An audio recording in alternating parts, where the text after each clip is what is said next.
నా ఆస్తులపై సిట్టింగ్ జడ్జితో విచారణ జరిపించండి. ₹1 ఎక్కువ ఉన్న అమరావతికి రాసిస్తా అని మాజీ మంత్రి పోల్భని అనిల్ కుమార్ యాదవ్ అన్నారు. ఆయన నెల్లూరులో వైసీపీ కార్యాలయంలో మీడియా సమావేశం ఏర్పాటు చేశారు. ఈ సందర్భంగా తనపై వస్తున్న ప్రచారాన్ని ఖండించారు. తనపై తన అనుచరుల దగ్గర ఉన్న ఆస్తులపై విచారణకు తాను సిద్ధంగా ఉన్నానని అన్నారు. ఒక వారం రోజులుగా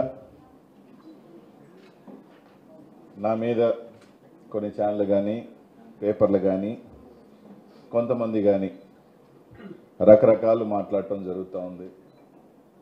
శ్రీకాంత్ రెడ్డి ఒక కన్ఫెషన్ రిపోర్ట్ ఇచ్చాడు. ఆ కన్ఫెషన్ రిపోర్ట్లో శ్రీకాంత్ రెడ్డి నేను కలిసి చేశాము, కొన్ని ఆస్తులు పెట్టారు. ఆ ఆస్తులు ఈ క్వార్ట్స్లో వచ్చిన డబ్బులతో శ్రీకాంత్ రెడ్డి నా బినామీ అని చెప్పి కొన్నారు అని చెప్పడం కూడా జరిగింది. నిజంగా పోలీసులు కానీ లేకపోతే ఆ ఇన్ఫర్మేషన్ ఇచ్చిన పాపం ఆ పోలీసులకు ఇన్ఫర్మేషన్ ఇచ్చిన నాయకులకు కానీ ఒక కన్ఫెషన్ రిపోర్ట్ రాయించేటప్పుడు కన్ఫెషన్ రిపోర్ట్ ఇచ్చి బలవంతంగా సంతకం జడ్జి ముందు కూడా చెప్పడం జరిగింది. ఏ విధంగా సంతకం పెట్టి రాయించేటప్పుడు కనీసం నిజాలు లేదంటే వాస్తవానికి దగ్గరగా అయినా ఒక రిపోర్ట్ రాయించాలి. సరే, మంచో చెడో అందరికీ ఈ జిల్లాలో ఉన్న ప్రతి పార్టీకి తెలుసు, ప్రతి ఒక్కరికి తెలుసు. ఇదే ఛానళ్ళు ఏదైతే ఈరోజు నా మీద రాస్తా ఉన్న పేపర్లు కానీ ఛానళ్ళు కానీ ఆ రోజు కోడే కూసారు. ఏమని? అనిల్ రెడ్డికి వ్యతిరేకం, అనిల్కి గోవర్ధన్ రెడ్డికి పడట్లేదు, అనిల్కి పలానోళ్ళకి పడట్లేదు, వాళ్ళందరూ ఒక్కటయ్యారు, అనిల్ని ఇది చేస్తారు అది చేస్తారని రాశారు. ఇదే ఛానల్ ఈరోజు నేను కాకాని గోవర్ధన్ రెడ్డి గారు కూర్చోనంట మేము ఒక డీల్ చేసినామంట. ఈ జిల్లాలో అందరికీ తెలుసు అబ్బా, నాకు గోవర్ధన్ అన్నకి. సరే, అది మంచా చెడ గత 5 సంవత్సరాలు ఉప్పు నిప్పులాగా కనీసం ఆయన గడప కూడా నేను ఆ 5 సంవత్సరాలలో నేను మంత్రి అయిన తర్వాత ఒక్కసారి పోవటం తప్ప ఆ అన్న ఇంటికి కూడా పోలే. సరే, మా మధ్య ఉన్న చిన్న చిన్న మనస్పర్ధలు దూరం కావచ్చు, కొంతమంది దాన్ని పెంచడం కావచ్చు, కారణాలు ఏదైనా కావచ్చు. ఆ రోజుల్లో అంత మేము ఉంటే ఈరోజు పార్టీ మారి పెద్ద పెద్ద నీతులు మాట్లాడుతున్న వాళ్ళందరూ కూడా గోవర్ధన్ అన్నతో కలిసి గోవర్ధన్ అన్న దగ్గరికి ఉండి చెప్పుడు మాటలు చెప్తూ నా మీద చెవులు కొరుగుతూ అక్కడ ఉన్న వాళ్ళు అట్లాంటిది ఈరోజు తీసుకొచ్చి నేను గోవర్ధన్ రెడ్డి గారు కలిసి చేశామన్నదే అక్కడే వాళ్ళు పాపం ఎత్తిపోయినారు. ఎందుకంటే ప్రజలందరూ కూడా తెలుసు.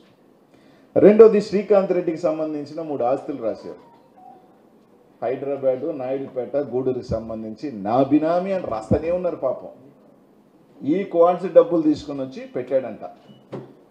సరే, 2023 ఆగస్టులో నుంచి క్వార్ట్స్ మొదలు పెట్టారు, 7 నుంచి డబ్బులు అన్నారు. కానీ వాళ్ళు పాపం కనీసం డేటానా సరిగ్గా తెచ్చుకోవాలి. ఆ శ్రీకాంత్ రెడ్డి వాళ్ళు చెప్తున్న నాయుడుపేట ఎప్పుడు రిజిస్టర్ అయింది? 2022 ఆగస్టులో. హైదరాబాద్ చూపించిన వాళ్ళ స్థలం అసలు లేనే లేదు. గూడూరుకు సంబంధించిన స్థలంలో 4 పార్ట్నర్స్ ఉన్నారు. దాంట్లో వాళ్ళందరూ కూడా విజయవాడకు సంబంధించిన ఒక పెద్ద డాక్టరు, ఇంకొక ఆయన 10 సంవత్సరాల నుంచి రియల్ ఎస్టేట్ వ్యాపారం చేస్తున్న ఆయన, వీళ్ళందరూ కలిసి చేశారు. ఇప్పుడు నాకు ఒక డౌట్ ఏంటంటే 23లో మేము డిసెంబర్లోనో ఫిబ్రవరిలోనో ఆగస్టులోనో చెప్తున్నాం మేము వ్యాపారం చేసి పెట్టాము. ఇప్పుడు డబ్బులు తీసుకొచ్చి 22లో కొన్నానా? అంటే ఇదేమన్నా అరే 23లో డబ్బులు వచ్చినాయి, టైం ట్రావెల్ ఆదిత్య 3 సిగ్నల్ ఒక టైం మిషన్ ఎక్కి వెనక్కి వెళ్ళి నేను అప్పుడు కొన్నామా? అర్థం కావట్లే. ఇది రాసేటప్పుడైనా కొంచెం ఒక సకంగా రాయాలిగా. ఒక కథ వెళ్ళేటప్పుడైనా ఆ కథ దగ్గరగా ఉండాలిగా. 23లో వ్యాపారం చేస్తే 22 ఫిబ్రవరిలో కొనటం ఏంటి? అసలు ఎంత విడ్డూరంగా ఉంది. రెండోది, ఒకసారి ఆ వీడియో ప్లే చేయండి అబ్బా. నేను 23 అక్టోబర్ 2023 చాలా మందికి తెలుసో లేదో నేను పెట్టాను ప్రెస్ మీట్. ఏమని? ఈ విధంగా కొంతమంది తెలుగుదేశం వాళ్ళకి సంబంధించిన వాళ్ళు ఇల్లీగల్ చేస్తున్నారని 23వ తారీఖున 23 అక్టోబర్ నేను పెడితే 23 ఆగస్టు నుంచి నేను చేస్తున్నానని చెప్తారు వీళ్ళు. ఫ్యాక్ట్స్ తెలియకపోతే కనుక్కోండి. లేదు తుమ్మల తరపుల ఆ ప్రాంతానికి వెళ్ళండి. ఆ ప్రాంతంలో గుడి ఎవరు కడతానన్నారు, ఆ గ్రామానికి ఆ జయలక్ష్మి మైన్ ఉన్న దగ్గర రోడ్డు ఎవరు వేస్తానన్నారు, లారీలు తోలుతుంటే అర్ధరాత్రి ఒక అతను లారీలకు అడ్డంగా పడుకుంటే 100కి ఫోన్ చేసి ఆపిన వ్యక్తి ఎవరు? అనిల్ కుమార్ యాదవ్.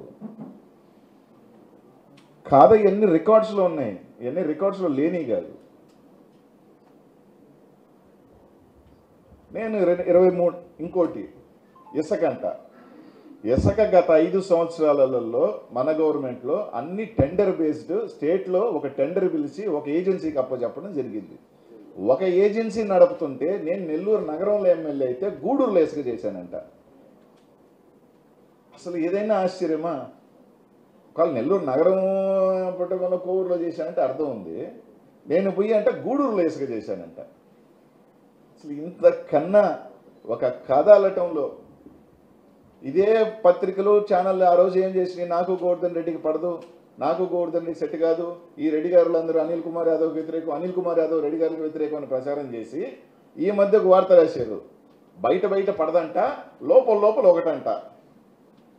అనిల్ కుమార్ యాదవ్ ఎప్పుడు ఆ రాజకీయం చేయలే.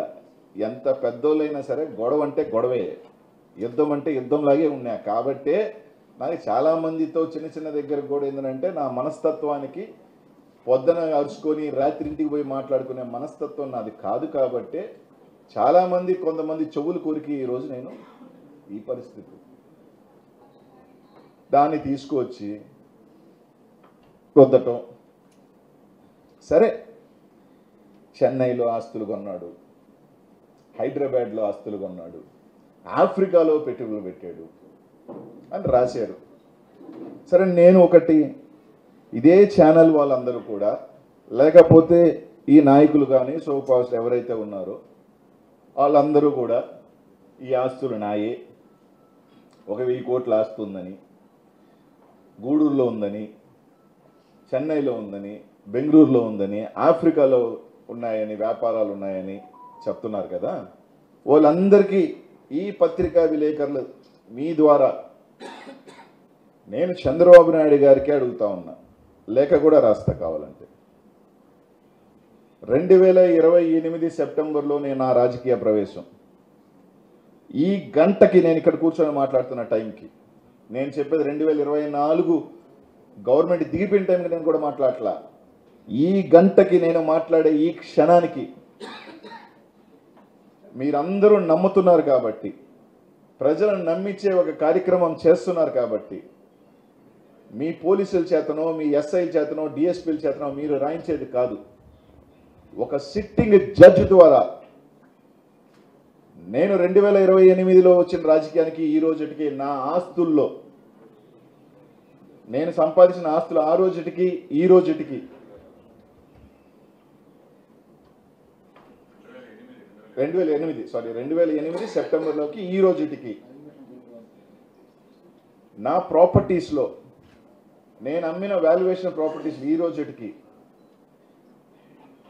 రూపాయి పెరుగున్నా, 1 రూపీ పెరుగున్నా, మీరు చెప్తున్న అనిల్ కుమార్ యాదవ్ కావచ్చు, నా కుటుంబ సభ్యుల మీద కావచ్చు, మీరు చెప్పిన నా 5-6 మంది బినామీల పేరు మీద కావచ్చు, ఎవరి పేరు మీద ఉన్నా కూడా ఎంక్వైరీ చేయండి. మీరు అంటున్న 1000 కోట్లుంటే 950 కోట్ల అమరావతి డెవలప్మెంట్కి తీసుకోండి. అతి పెద్ద ఫండ్ నేను ఇచ్చినోడిని అవుతా.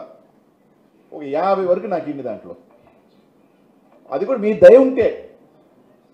1000 కూడా కావాలంటే తీసుకోండి, ఇబ్బంది ఏం లేదు నాకు. ఒకవేళ ఏమన్నా కనికరం వరే లేదు రైడ్ దగ్గర అనుకుని అనిపిస్తే ఒక 50 కోట్ల వరకు ఇండాయా, నాకు ఖర్చులు ఎక్కువ ఉన్నాయా, వేయించండి. ఈ రాష్ట్రంలో ఒక పాలసీ తీసుకొద్దాం.